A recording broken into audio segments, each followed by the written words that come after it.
हरे कृष्णा। सर्वप्रथम दीक्षा गुरु पाद पद्म नितिल्ला प्रविष्ट ओम विष्णु पाद अष्टोत्तर श्री श्रीमशील भक्ति वेदांत शीला नारायण गोसाई महाराज जी के चरणों में। तत्पश्चात नितिल्ला प्रविष्ट ओम विष्णु पाद अष्टोत्तर श्री श्रीमशील भक्ति वेदांत शीला स्वामी महाराज जी के चरणों में अनंत कोटि दंडवत प्रणाम ज्ञापन करते हुए उनसे हेतु कृपा की वांछा करता हूँ। शिला गुरुदेव की कृपा से आज हम जिस स्थान पर आकर उपस्थित हुए हैं, इस स्थान का नाम है किशोरी कुंड। जावट के अंतर्गत ये है किशोरी कुंड। जावट गौड़ीय वैष्णव के लिए एक बहुत ही प्रमुख स्थान है। क्यों? जय जय परकिया रस सर्व रस सार, सारे रसों का जो सार है वो है परकिया भाव, और परकिया भाव की पुष्टि करता है ये जावट। क्यों? राधा जी का जन्म हुआ है वृषभानुपुर में, बरसाना में, और राधा जी का विवाह कहाँ पे हुआ है? जावट में। और यही हर गौड़िया वैष्णव के लिए लक्ष्य है कि क्या, जिसको श्रील भक्ति विनोद ठाकुर जी बोलते हैं, देखीते देखीते भूलिबो वा कबे निज स्थूल परिचय, नयने हेरिबो ब्रजपुर शोभा नित्य चेत आनंदमय, वृषभानुपुरे जन्म लईबो जावटे विवाह हबे, ब्रज गोपी भाव हईबे स्वभाव अन्य भाव ना रही बे। क्या? वृषभानुपुरे जन्म लईबो जावटे विवाह होबे। जब भजन की सिद्धि होगी एक साधक की, उसके बाद उसका जन्म कहाँ पे होगा? उसका जन्म होगा बरसाना में, वृषभानुपुर में, गोपी के गर्भ से। और जावटे विवाह होबे, और जावट में आके उसका विवाह होता है। और यहाँ पे आके फिर प्रेम के आगे की शिक्षा होती है, जिसमें जो गोपी भाव से फिर उस परकीय रस में राधा कृष्ण की युगल सरकार की सेवा होती है। तो आज हम यहाँ की बड़ी सुंदर लीला को श्रवण करेंगे। सबसे पहले थोड़ा सा तत्व समझते हैं। शास्त्रों में बड़ा एक सुंदर श्लोक आता है जिसमें बताया गया है, भगवान कृष्ण राधा जी को कह रहे हैं, देहस्ते अहम त्वम अपि माम अशीत इति तावत प्रवादा, कि जो बोलते हैं कि राधा जी ही मेरी देह है और मैं राधा की देह हूं, ये तो केवल प्रवाद मात्र है। प्राणस्ते अहम त्वम अपि माम अशीति एतत् प्रलापा, और ये तो प्रलाप मात्र है कि क्या, प्राणस्ते अहम, मेरे प्राण राधा है और राधा के प्राण कृष्ण है, बताया ये भी एक प्रलाप मात्र है। अरे फिर क्या, तेसाम अहम अपि तत् बाधितम साधु राधा, राधे राधे ये भी एक बाधा है साधु के लिए। क्या? कि तेसाम अहम अपि, कि मैं ही राधा हूं और राधा ही कृष्ण है, बोला ये भी बाधा है। बताया फिर क्या, आगे कृष्ण बोलते हैं, नो युक्तम नो प्रणय विषय युष्मद अश्मद प्रयोगा, कि युष्मद अश्मद प्रयोग करना ही गलत है। राधा जी और कृष्ण दोनों एक ही वस्तु है, दो है ही नहीं। जहाँ पे दो होता है वहां पे प्रयोग होगा ना युष्मद अश्मद। तो कृष्ण कह रहे हैं कि राधे तुम्हारे लिए और मेरे लिए युष्मद अश्मद का प्रयोग करना ही गलत है। तो इतना अभेद दर्शन, इसलिए बताया, ये राधिका मई केशवे मनाग भेदम ना पश्यंती दुग्ध श्लोकवत, कि जो राधा और कृष्ण में भेद दर्शन नहीं करता है, अभेद दर्शन करता है, त एव में ब्रह्म पदम प्रश्यति, वो ही क्या करता है? उस गोलोक धाम को प्राप्त करता है। इसलिए राधा कृष्ण के तत्व को समझना बहुत जरूरी है, तभी एक साधक इन लीलाओं का आस्वादन कर सकता है। तो अब हम यहाँ की बड़ी जो अद्भुत लीला है, जिसमें कंस यहाँ पे आके गोपी बन गया था, उसको श्रवण करते हैं। कंस को भय था, कंस को दो भय थे, एक राधा जी से और एक कृष्ण से। कृष्ण से कंस को भय था मृत्यु का, और राधा जी से भय था गोपी बनने का।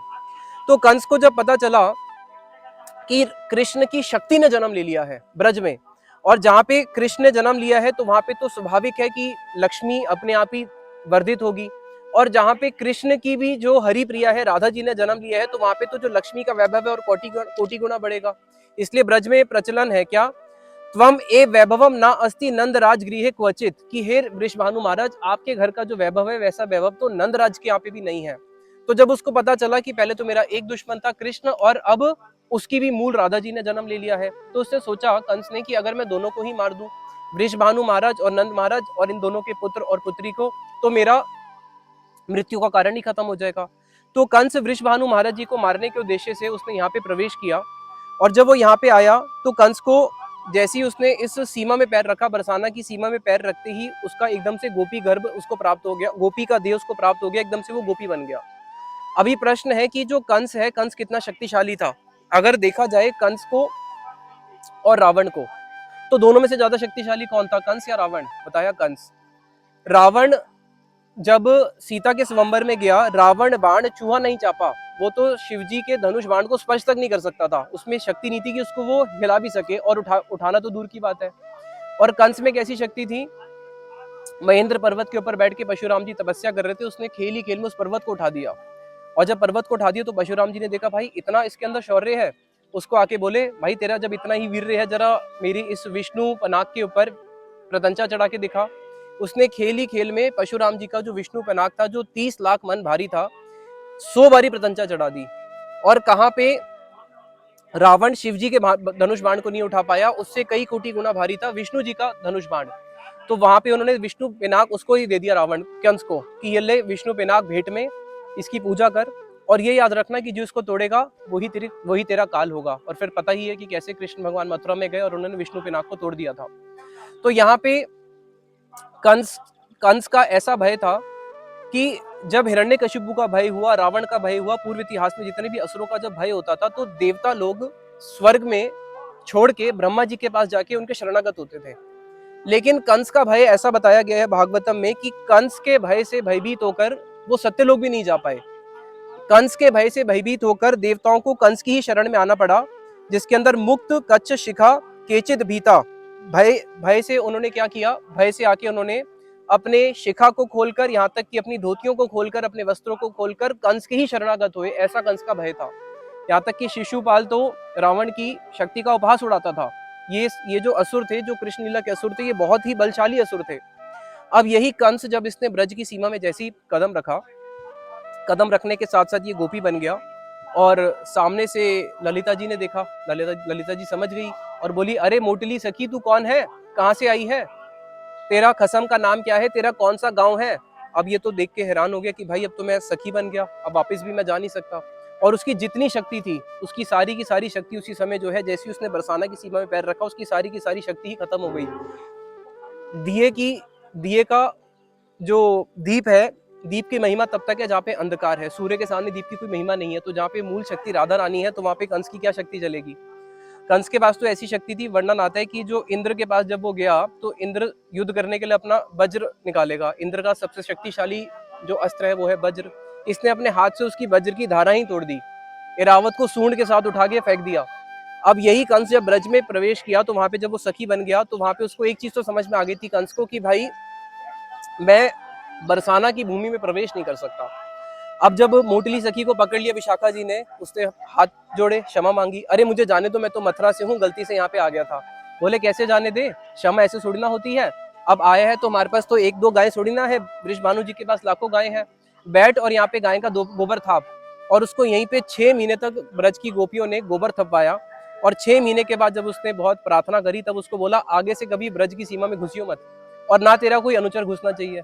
इसलिए ब्रज में अनेक अनेक असुर आए, चाहे वो वृंदावन हो, गोकुल हो, हर जगह असुर आए, लेकिन बरसाना में किसी असुर का प्रवेश नहीं हुआ। क्यों? क्योंकि यहाँ पे मूल कौन थी, श्रीमती राधा रानी। अब ये जो लीला है, ये जो स्थान है, ये एक बहुत ही गौड़ीय वैष्णवों के लिए प्रमुख स्थान है। यहाँ पे राधा कृष्ण जी का नित्य ही मिलन होता है, इसलिए ये विरह और मिलन स्थली है। इसको हम श्रवण करते हैं हमारे गोस्वामी ग्रंथों से। तो यहाँ पे नित्य ही मिलन स्थली है, विरह और मिलन स्थली। प्रेम के दो कलेवर हैं। प्रेम के दो कलेवर क्या है, एक है विरह, एक है मिलन। जब भक्त को भगवान कृष्ण से मिलन होता है, उस मिलन में उसको एक परमानंद सुख की प्राप्ति होती है, जिस सुख के आगे संसार का सारा सुख जो है वो तृणवत नजर आता है। और वही जब उसको कृष्ण से विरह होता है, तो उस विरह के अंदर जो एक महादावानल दुख उसको प्रतीत होता है, उस दुख के आगे भी संसार का सारा दुख जो है वो एक तृणवत प्रतीत होता है। तो उसमें महासुख और महादुख जिसको बताया गया है, ए प्रेम जार मने से ही विक्रम से ही जाने, जेनो विष अमृत एकत्र मिलन। मानो कि इस प्रेम का अर्थ अनिर्वचनीय है, जिसको वचनों से व्यक्त नहीं किया जा सकता। फिर भी एक दिग्दर्शन बताते हुए बताया, जहाँ पे विष अमृत का एकत्र मिलन है। विष क्या करता है, प्राणों को छीनता है, और अमृत क्या करता है, प्राणों को वापस संजीवनी जीवन देता है। तो जहाँ पे विष और अमृत का एकत्र मिलन है, यहाँ तक कि जब अमृत मिला तब तो उसके जीवन का संचार हुआ, लेकिन साथ में ही विष मिल गया तो व्यक्ति मर जाएगा। तो ये प्रेम में एक ऐसी अद्भुत दशा होती है ना, जो प्रेमी है, जो साधक है, ना वो जी पाता है ना मर पाता है, जिसको बृहद भागवतम में बताया, तद एदम आनंद भर आत्मकम व अथवा महाशोकमयम ही वस्तु। अरे ये वस्तु क्या है, ये प्रेम आनंदमय है या शोकमय है, समझ में नहीं आ रहा। क्योंकि शोक में एक व्यक्ति जो है उसकी स्थिति अलग होती है और आनंद में उसकी स्थिति अलग होती है। लेकिन जब एक प्रेमी जो एक कृष्ण प्रेमी है, तो उसके जब कोई दर्शन करता है तो नहीं समझ में आता कि कैसी उसकी उन्मादमय चेष्टा होती है। क्यों? क्योंकि जहाँ पे आनंद और शोक दोनों विरह एक साथ उपस्थित आके उसके साधक के हृदय में दोनों आके नृत्य करते हैं। तो इसलिए बताया कि भजन एक ऐसी वस्तु है जिसको जितना विरह होता है उसकी ही भजन में उतनी अनुभूति होती है और उसकी ही उतनी उतनी उन्नति होती है।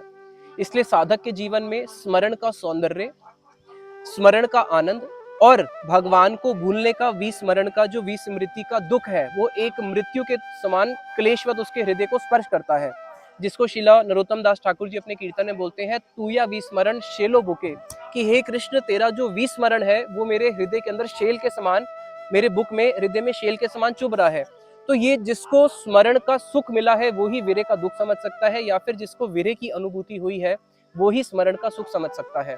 जितने प्रगाढ़ स्मरण है उतना ही प्रगाढ़ विरह होगा, या फिर जितने ही प्रगाढ़ में उसको विरह है उतने ही प्रगाढ़ में उसको उतने ही परिमाण में उसको स्मरण का सुख की अनुभूति होगी। जब साधक उस विरह अवस्था में होता है जहाँ पे वो भगवान के विरह में क्रंदन कर रहा है, क्रंदन करते करते एक ऐसी अवस्था आती है जिसके अंदर जब उसको मानो साधक को स्फूर्ति हो रही है प्रभु की। अब जैसी स्फूर्ति में विराम आया, स्फूर्ति में विराम आते ही जो कातर में उसकी प्रार्थना होती है, जब वो क्रंदन करना शुरू करता है, उस क्रंदन के अंदर वो अपने आप उसके हृदय के अंदर एक दैन्य उत्पन्न होता है। क्यों? उस साधक के हृदय के अंदर उसको लगता है कि मैं अयोग्य हूं, मैं उस वस्तु को प्राप्त नहीं कर सकता। तो जहाँ पे अभिष्ट वस्तु को प्राप्ति की अयोग्यता हृदय के अंदर आ जाती है और दैन्यमय प्रार्थनाएं हृदय से उदित होती है, वो साधक क्रंदन करता है, वहां पे उसके हृदय में कभी भी संसार की कोई वासना स्पर्श नहीं कर सकती है। हमारे परम गुरुदेव एक उदाहरण देते थे, अगर इस जगत के अंदर भी मान लीजिए किसी माँ का पुत्र गुजर गया, अब वो वहां पे क्रंदन कर रही है, कोई उसके सामने लाखों करोड़ों रुपए मणि भी रख दे, कोई स्पर्श मणि भी रख दे, हीरे जवाहरत रख दे, उसका कोई मूल्य नहीं है, वो उसको क्या करेगी? साथ ही साथ में त्याग देगी। जब एक संसारिक भौतिक शोक के अंदर एक व्यक्ति भोगों को त्याग देता है तो वो तो अपराकृत सुख है, अपराकृत विरह है। उस अपराकृत विरह के अंदर जो साधक है उसको इस संसार की कोई भी वस्तु सांत्वना नहीं दे सकती है। उस समय उसका जो मानो मन है, जो उसके प्राण है, वो कठपुतली की तरह उस प्रेम सागर के अंदर तैरते रहते हैं। और उस समय जो उसके हृदय से प्रार्थनाएं निकलती है वो काकुमय प्रार्थनाएं। उसको एक आध प्रार्थना को सुन के हम फिर यहाँ की राधा कृष्ण जी की मिलन लीला को श्रवण करेंगे, जिसमें वो प्रार्थना करता है साधक, हाहा प्राणेश्वरी तू या विच्छेद अनले, प्राण मोर धिक धिक ज्वले। हाहा प्राणेश्वरी, मेरे प्राणों की ईश्वरी, तेरे विरह के अंदर मेरे जो प्राण है वो धिक धिक करके जल रहे हैं, तो क्या कर, ए दुख सागर हईते उद्धार करिया। हे राधा रानी, मुझे इस दुख सागर से, कौन सा दुख सागर? तेरे जो विरह का दुख सागर है, इससे मेरा उद्धार कर। श्री चरण कृपा करी किंकरी करे श्री चरणे रखिया, और मुझे अपनी दासी बना के अपने चरणों में ही रख दे। और क्या, हेनो दिन हबे की तब श्री मुखेर वाणी, कब ऐसा होगा कि तेरे मुख की वाणी कर्णितिव सुनीबो, और नुपुर ध्वनि, की मैं अपने कर्णों से तेरे नुपुर की ध्वनि को सुन पाऊंगा। तो ऐसी ऐसी लालसाएं हृदय के अंदर उत्पन्न होती है, लेकिन साथ में क्या है? हृदय में दैन्यता है। क्यों? क्योंकि उस वस्तु को प्राप्त नहीं करने की अयोग्यता है, अपने आप को वो अयोग्य देख रहा है। अब ये लालसा, ब्रज की प्रेम की लालसा एक ऐसी वस्तु है जिसको शिला भक्ति वेदांत स्वामी महाराज जी बोलते थे, लौल्यम अपि मूल्यम एक लम। इसी के नाम पे इस्कॉन संस्था का नाम रखा गया, कृष्ण भावना अमृत। क्या? लौल्यम अपि मूल्यम एक लम, कि ये ब्रज की वस्तु जो प्राप्त होगी वो कैसे प्राप्त होगी? केवल लौल्यम से ही प्राप्त होगी। ऐसी लालसा, अपने आप को अयोग्य देखते हुए भी, अपने आप को अयोग्य देखते हुए भी, आपन अयोग्य देखी मने पाए शोभ, तथापि तुम्हार गुणे उपजाए लोभ। अपने आप को अयोग्य देखते हुए भी लालसा रुकती नहीं है, लालसा और बढ़ती ही रहती है। ये है ब्रज के प्रेम की लालसा। तो वहां पे इस स्थान पे नित्य ही राधा और कृष्ण जी का, जब पास में ही जावट है राधा जी का ससुराल नंदगांव बरसाना, जब कृष्ण संध्या के समय ब्रजपुर में प्रवेश करते हैं तो सबसे पहले क्या होता है? राधा जी और सारी गोपियां हैं अटारिका पे खड़ी हो जाती है कृष्ण के दर्शन करने के लिए। इसलिए संध्या के समय ब्रज में रीति बदल जाती है। क्या? कमल जो है वो आसमान में खिलने लगते हैं और चंद्रमा जो है धरती पे आ जाता है। जो गोपियां हैं उनका मुख कमल अटारिका पे खड़ी है, उनका मुख कमल खिल चुका है। क्यों? क्योंकि अभी कृष्ण के दर्शन होने वाले हैं। और कृष्ण चंद्र जो है वो नीचे चलते हुए आ रहे हैं, चंद्रमा धरती पे आ चुका है। और संध्या के समय तो कमल बंद हो जाता है। क्यों? क्योंकि सूर्य जाने वाला है। लेकिन यहाँ पे कमल खिल जाते हैं संध्या के समय। क्यों? क्योंकि कृष्ण चंद्र आ रहे हैं। तो चंद्रमा को देख के कमल खिलता है, ये भी उल्टी ही रीति है ब्रज में। अब जब कृष्ण यहाँ पे प्रवेश करते हैं, सबसे पहले गौधूली नजर आती है। तो एक सखी दूसरी सखी को बोलती है, देख देख गौधूली। राधा जी बोलती है, अरे कैसी बातें करते हो, ये गौधूली सोडिना है, ये तुम्हारी प्राण औषधि है। अपने प्राणों को हम कंटक तक लेके आ गई थी और अब इस औषधि को देख के तुम्हारे प्राण वापस नीचे उतर रहे हैं कि अब कृष्ण के दर्शन होने वाले हैं। तो ये है ब्रजधूली का महत्व, कि ब्रजधूली को देख के भी गोपियां समझ लाती है कि अब कृष्ण दर्शन होने वाला है। अब जैसे ही इतने सारी गैयां हैं, लाखों लाखों गैयां, उनके गौ खुर से जो ये धूली निकली है, धूली के पीछे फिर आती है कृष्ण की बंसी की ध्वनि और उसके पीछे फिर कृष्ण के दर्शन होते हैं। तो जैसे ही कृष्ण पुर में प्रवेश करते हैं, उसी समय जो गोपियां हैं, अब गोपियां कृष्ण के दर्शन जो है नहीं कर सकती। क्यों? क्योंकि लज्जा है और आसपास में गुरुजन है, परिवारजन है, पूरा ब्रजपुर बाहर आया हुआ है कृष्ण के दर्शन करने के लिए। तो लज्जा आके गोपियों के पूरे अंग को ढक लेती है। अब गोपियां दर्शन करे तो करे कैसे? तो वहां पे मानो अगस्त्य ऋषि आ जाते हैं, उत्कंठा रूपी अगस्त्य ऋषि, जो क्या करते हैं, गोपियों की जो लज्जा है वो कैसी, वो कुलवती है, आर्यवती है, उनकी जो लज्जा है वो सिंधु के समान है और उसको पान करने लगते हैं, उत्कंठा। तो वहां पे एक उत्कंठा रूपी सखी राधा जी को खींच रही है दर्शन के लिए और एक लज्जा रूपी सखी है जो निवारण कर रही है। तो राधा जी लज्जा से प्रार्थना करती है, अरे लज्जे, तू मेरे पूरे अंग को ढक के रख, पूरे वपु को ढक के रख, मैं तेरे को नहीं बोलती मुझे छोड़, कम से कम मेरे नेत्र को तो छोड़ दे। अगर तू मेरे नेत्र को नहीं भी छोड़ना चाहती, कम से कम मेरे नेत्र का जो कोना है इसको तो छोड़ दे, इसी से मैं कृष्ण दर्शन कर लूंगी। तो जब कृष्ण आते हैं, अपने नेत्र के कोने से एक झलक उनको कृष्ण के दर्शन की होती है और उतने में ही क्या होता है, वहां पे आनंद मेघ आ जाते हैं जो फिर दर्शन में बाधा पहुंचाते हैं, जो है अश्रु। और फिर जैसी ही आनंद मेघ से प्रार्थना करती है, अरे तुझे अभी ही आना था क्या, एक क्षण का मैं कृष्ण दर्शन कर रही थी, उसमें भी तूने बाधा पहुंचा दी। और उतने में भी फिर बाधा पूरी नहीं होती और बाधा आ जाती है, क्या, अतनु आ जाता है, यानी कि काम का विकार आ जाता है और वो आके शरीर को कंपित करता है। तो वहां पे बड़ी एक झलक दर्शन जब वो कृष्ण के करती हैं, उसी में क्या होता है, मानो जब कृष्ण आ रहे हैं तो कृष्ण अपने मन की गेंद जो है गोपियों के पास फेंकते हैं, अपने मन की गेंद गोपियों के पास फेंकते हैं, इस उद्देश्य से कि मैं गोपियों की जो मन की गेंद है उसको खींच के लेके आ जाऊंगा। और गोपियां भी क्या करती है, कृष्ण आए हैं तो उनका स्वागत तो करना पड़ेगा, वो करती हैं नील कमल से। राधा जी के नेत्र कैसे हैं, नील लोचन विलोकने, राधा जी के जो नेत्र है वो नील है। तो वो क्या करती हैं, अपने नीले नेत्रों से सारी गोपियां कृष्ण की ओर नील कमल का आदान प्रदान, नील कमल उनकी ओर फेंकती है, न्यौछावर करती हैं अपने कटाक्ष बाण मार के। और कृष्ण का जो कवच है वो इतने सारे कटाक्ष बाणों को जब ले रहा है, तो कृष्ण भी क्या करते हैं, कृष्ण कहते हैं कि भाई रेसिप्रोकेट तो करना पड़ेगा, अब मैं भी कुछ दूंगा।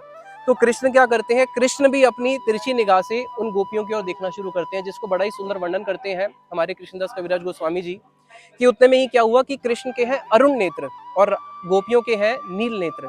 तो मानो जब वो नील नेत्र से कृष्ण के दर्शन कर रही है, तो वहां पे एक यमुना का प्रवाह निकला, और जब कृष्ण अपने अरुण नेत्र से दर्शन कर रहे हैं तो वहां पे एक सरस्वती का प्रवाह निकला, दोनों मिलके गंगा बह निकली।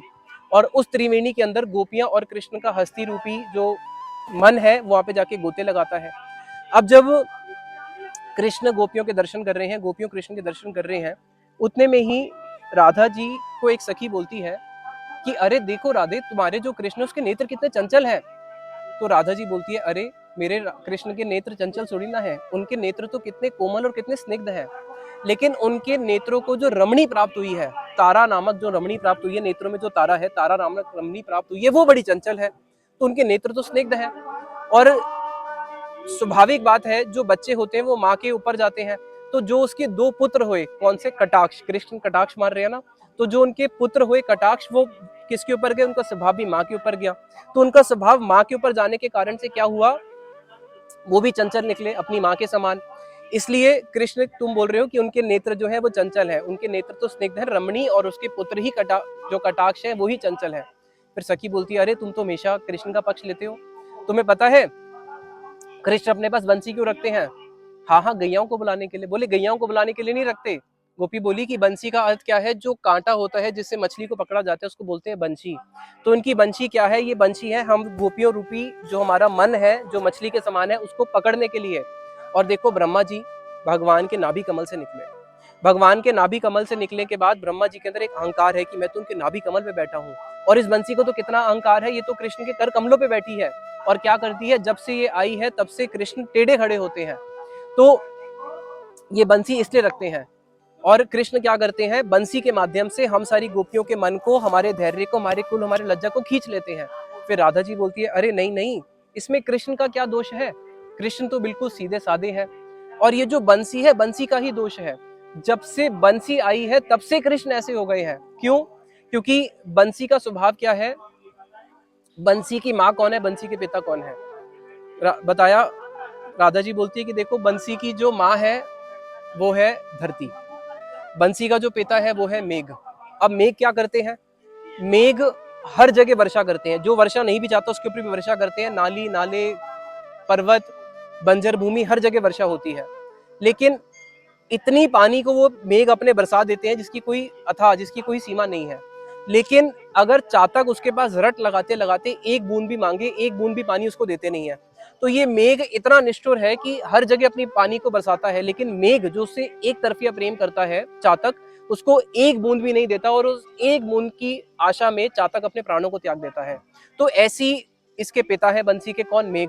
तो वही क्या स्वभाव हुआ बंसी का, और वही अब किस में आ गया? कृष्ण में आ गया। कैसा स्वभाव हो गया कृष्ण का?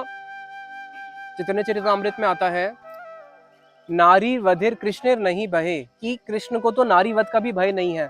तो और इसकी माता कौन है? बंसी की माता है धरती। धरती क्या करती है? धरती जो है वो कुमारी है, उसका विवाह नहीं हुआ है। अविवाहिता होके भी धरती इतनी सारी संतानों को, असंख्य संतानों को जन्म देती है।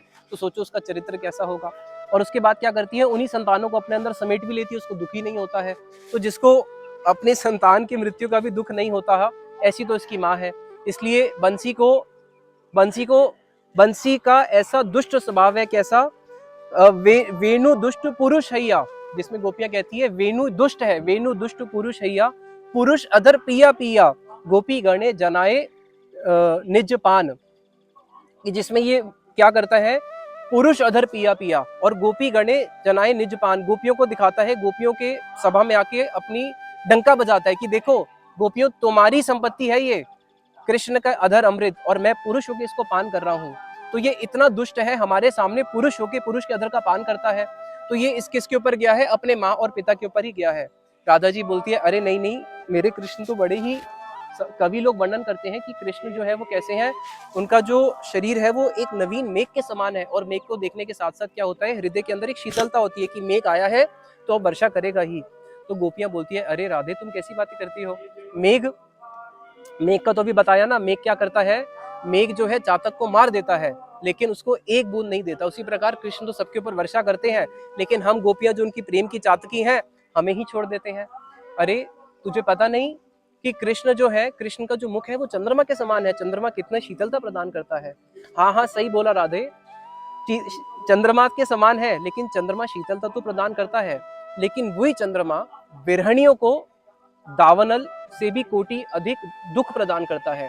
जब प्रिया प्रियतम साथ में है तब तो चंद्रमा शीतलता प्रदान करता है, लेकिन अगर कोई विरहणी है जिसमें उसका पति उसके साथ में नहीं है, रमणी के साथ उसका अगर रमण नहीं है, तो उस समय वही चंद्रमा क्या करता है, जैसी रात्रि का उदय होता है, इंतजार करती है रमणी की कब ये चंद्रमा जाएगा, और वही चंद्रमा क्या करता है, अग्नि के समान अंगारे बरसाता है। फिर राधा जी बोलती है, नहीं नहीं, कृष्ण का जो पीताम्बर है वो कैसा है?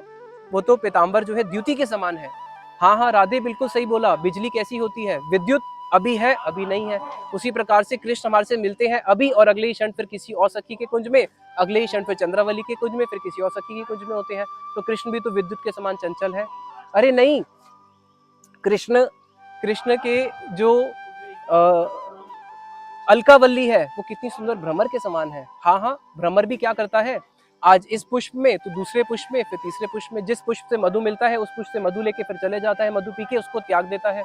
उसी प्रकार से कृष्ण हमारे साथ करते हैं, आज इस गोपी के कुंज में, कल किसी और गोपी के कुंज में। अरे नहीं, कृष्ण के हाथ देखो, उनके चरण देखो कितने कोमल है, कमल के समान है।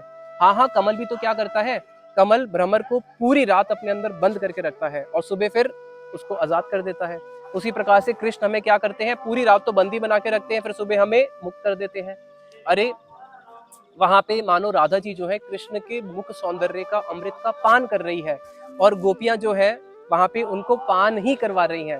और ये पान कैसा है, जिसमें सखियां बोलती है कि देखो कृष्ण का जो मुख अमृत है, अगर कोई उस अमृत के सागर में डूब जाए और डूबने के बाद बाहर नहीं निकल सकता, क्योंकि कृष्ण की जो भ्रूकुटी है वो भंवर का कार्य करती है, जिसके अंदर जो गोपियां हैं वो डूब जाती हैं। कृष्ण के बड़े बड़े मकर रूपी कुंडल, वो कुंडल क्या करते हैं, मकर रूपी कुंडल है जो और ग्रास कर लेते हैं। कृष्ण के बड़े बड़े मीन जैसे नेत्र, वो भी क्या करते हैं, और उसको ग्रास कर लेते हैं।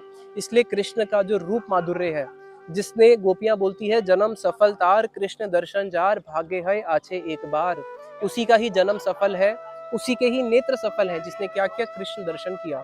तो ये जो स्थली है जहाँ पे नित्य ही गोपियों को, ब्रजवासियों को कृष्ण के दर्शन होते हैं, संध्या का ही समय हम ये प्रार्थना करते हैं इस भूमि से, क्योंकि चिंतामणि भूमि है ब्रज की भूमि, कि हमें भी ऐसा सौभाग्य प्राप्त हो कि हमें भी कृष्ण के दर्शन की लालसा हृदय में जाग जाए। उसी के साथ वाणी को विश्राम देते हैं। निताई गौर प्रेमानंदे, हरि हरि बोल।